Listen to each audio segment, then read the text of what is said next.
This video is for couples who are applying for a fiancé visa for immigration to the United States and who wish to prepare for the interview at the U.S. Consulate in the fiancé's country. This information is general, not specific to any particular embassy, but will provide an accurate idea of what to expect.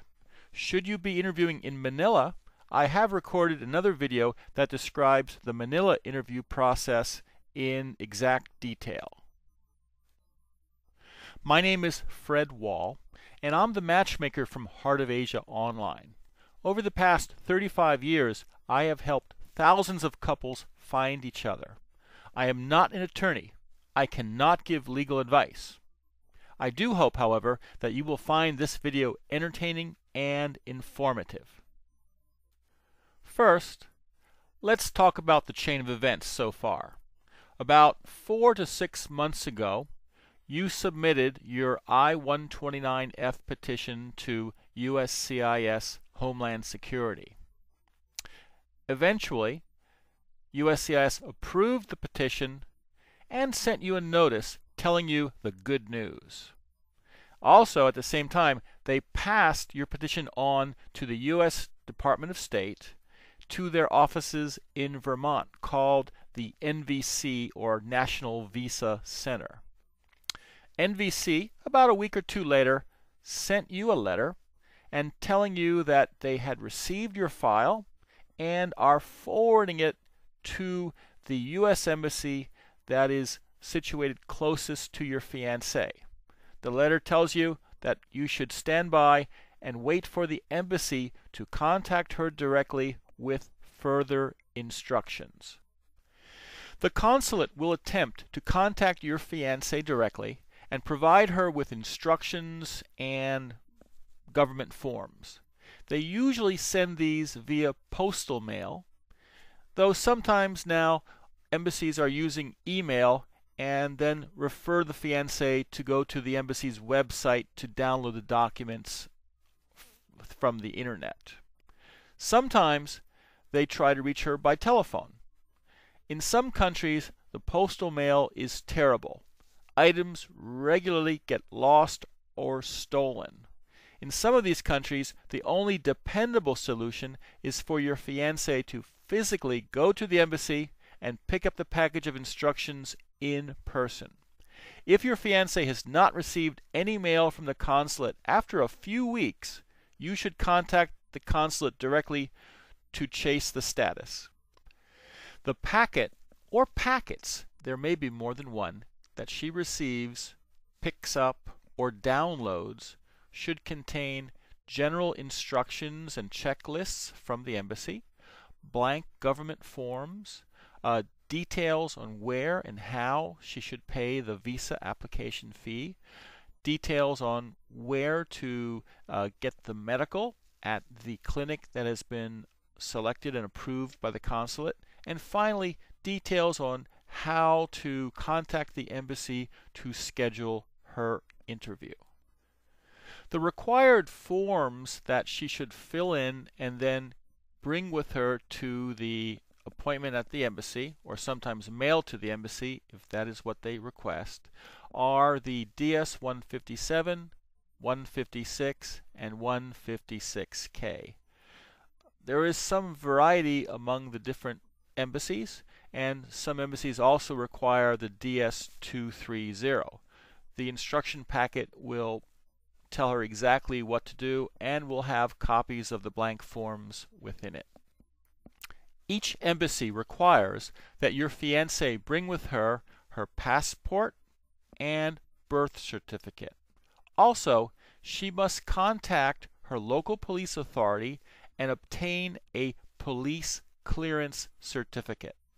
This basically should show that she has no criminal record.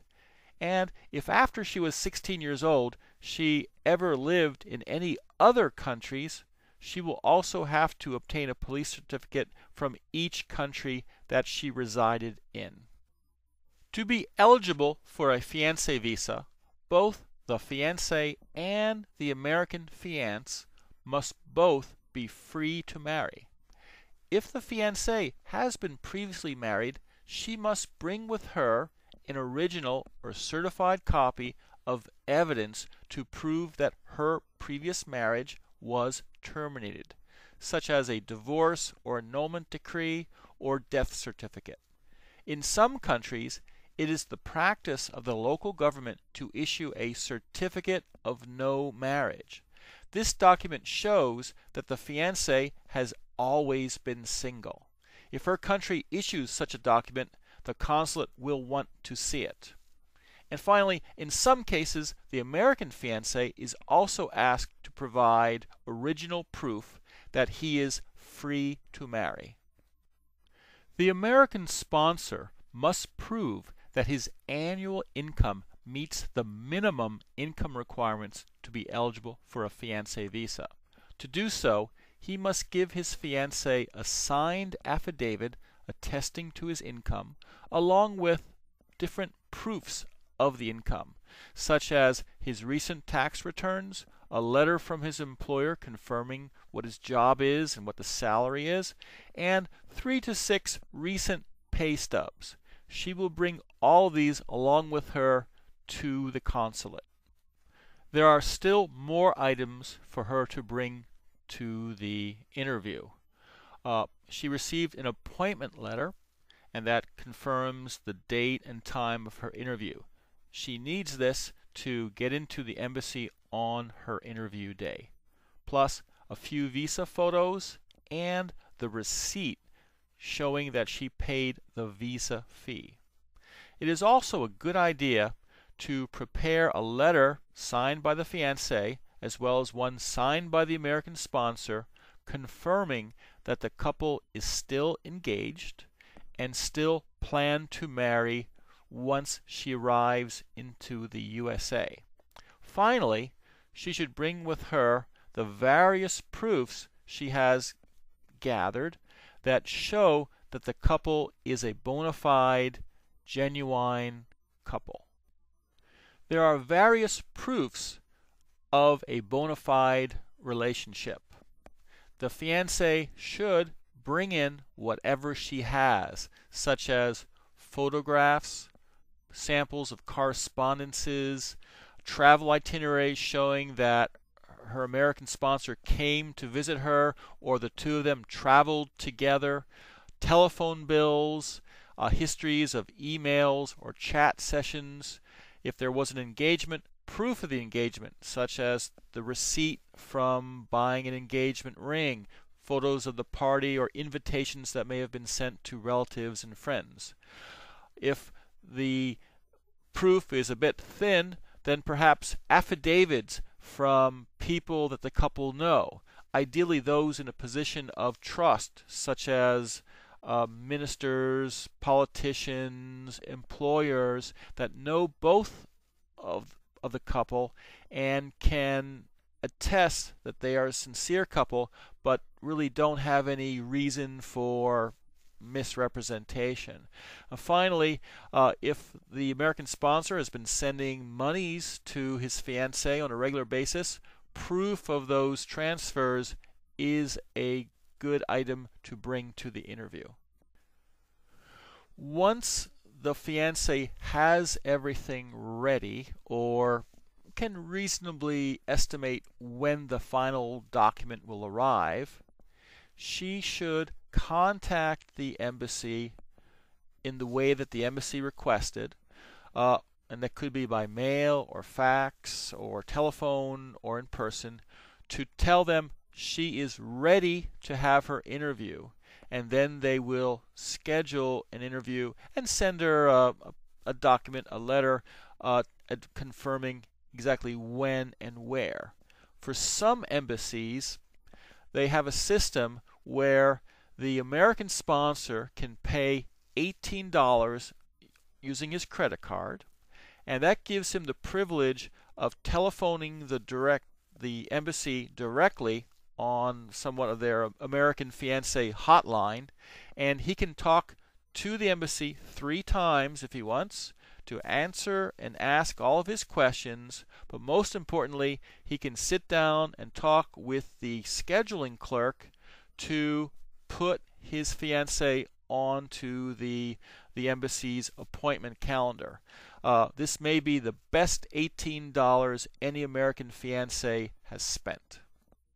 Once her interview is scheduled, she should attend a medical at the clinic designated by the consulate. This should be accomplished at least a week prior to the interview. When she goes to the clinic, she should bring with her proof that she is a Fiancé visa candidate. That's usually the letter that the embassy sent her. Her passport, any vaccination records she may have, some visa photos, and she'll probably need cash to pay the clinic's fees. When the big day arrives, she should arrive at the embassy early, bringing with her all the documents and evidences that she needs.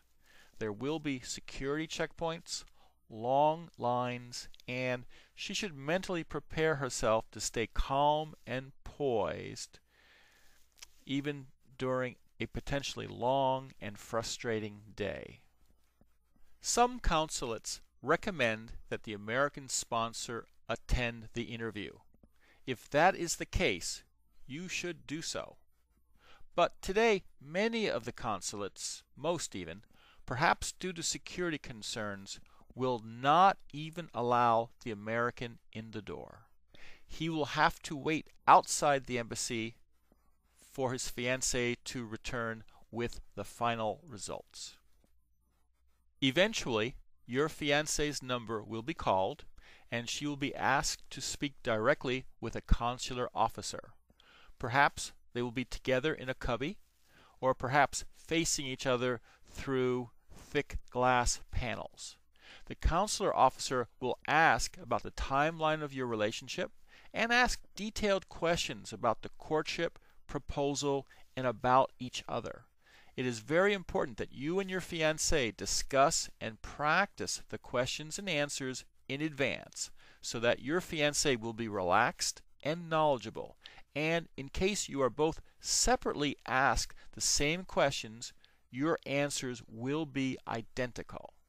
I have put together about 120 typical questions, and if you want to get a free copy, please visit fiancevisaservices.com and subscribe to the free Fiancé Visa Secrets newsletter.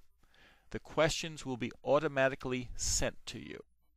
Assuming the interview went well, your fiancée will be given a pink slip and advised that her visa will be ready a few days later. Sometimes she is instructed to return to the consulate a few business days later to pick up her passport, or the passport is sent to her via a delivery service, so she needs to fill out the delivery service forms before she leaves the embassy. Once she receives her passport and visa, she can start her trip to the USA anytime within the next 6 months. Getting through immigration is one of the toughest obstacles most couples will face. As a matchmaker, my mission is to bring couples together as quickly and reliably as possible by providing nurturing, supportive, responsive, expert help. If you'd like to speak about your situation, please call me. I would be very happy to speak with you directly.